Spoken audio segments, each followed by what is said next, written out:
প্রথম কথা নিজেদের ক্রেডিটের চেয়ে বড় কথা হলো যে উপরওয়ালার ইচ্ছা ছিল, তারপর নিজেদের একটা প্রচেষ্টা, সেটা হলো যে আমাদের ওই মোবাইলে ফেসবুকের মাধ্যমে পরিচয় হয় প্রথমে। যখন পরিচয় হয় তখন তো কেউ কাউকে চিনি না এবং কে কোন পর্যায়ে আছে সেটাও কেউ জানি না। এটা একে অপরের দুজনের মধ্যে মিথ্যা শব্দটা ছিল না, সেই কারণেই আমরা দুজনের পরিচয় এক পর্যায়ে কথাবার্তা চলার মাঝখানেই পেয়ে যাই এবং পাওয়ার পর দুজনেই দুজনের বিশ্বাস করি, এই বিশ্বাসে যে আমরা দুজন এইভাবেই সুখে থাকবো এই চিন্তা করি এবং এই বিশ্বাসে আমরা দুজন একসাথে হওয়ার চেষ্টা করি বা একসাথে হতে পেরেছি। আমরা দুইজনই দুজনের ব্যাপারে বিয়ের আগেই সব জানতে পারছি এবং জানা সব কিছু জেনে শুনেই আমরা এই প্রস্তাবে রাজি হয়েছি দুজনেই। মুখে বলতাম যদি সেটা বোঝানোর মতো প্র্যাকটিক্যালি উপায় না থাকতো, যেহেতু উপায় আছে, আমরা তো মোবাইলের মাধ্যমে ফেসবুক চালাই, মোবাইল, কম্পিউটার, ল্যাপটপ এসবের মাধ্যমে তো ফেসবুক চালাই আমরা জানি, এবং সেটা আমরা চালাই কিভাবে, এই তো প্রশ্ন, তাই তো?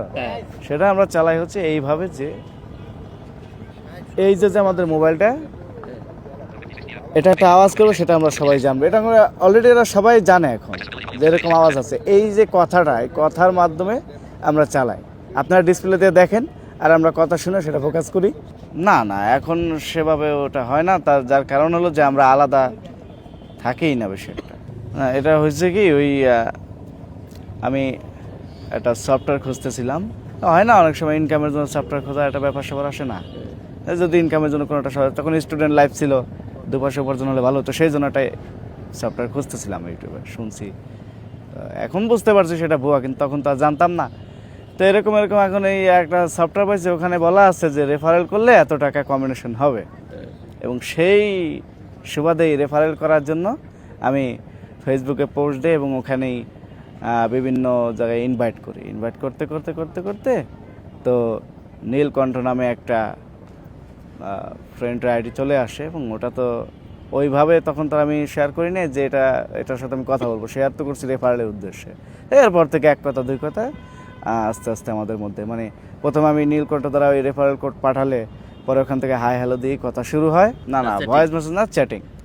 ভয়েস মেসেজ প্রথমে আসেনি, কারণ প্রথমে আমরা কেউ কণ্ঠ শুনবো না, সেখানে আমরা চ্যাটিংয়ের মাধ্যমেই পরিচয় হবে, এটাই স্বাভাবিক, এবং সেটাই করেছি।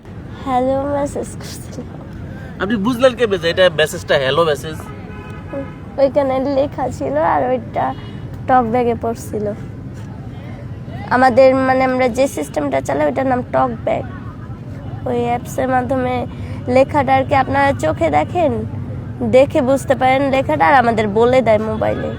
এরকম কোনো ব্যাপারই ছিল না, কিন্তু ওরে আর কি ওর সাথে অ্যাপসের বিষয়ে আলোচনা করতে করতে এক সময় আর কি ওকে আমি প্রথমে মেসেজ করছিল হ্যালো এরকম, তারপর আমি ওর রিপ্লাই করার পরে একটা দুটা কথা হতে হতে এরকম আর কি প্রতিদিন একটু একটু কথা হতো। তারপরে হঠাৎ একদিন ও প্রপোজ করে, দেন আমি একটু প্রথমে ভাবনায় ছিলাম, তারপরে মানে আমি হঠাৎ করে ব্যাপারটা মানে অবাক হয়ে যাই। তখন তারপর যখন আমি ভাবলাম যে আমাদের জীবনটা তো এবার সুন্দরও হতে পারে, কারণ না হলে এভাবে ফেসবুকে কেন পরিচয় হবে, হয়তো আল্লাহ চায়, সেজন্য তখন আমি আর কি ব্যাপারটায় রাজি হয়ে যাই।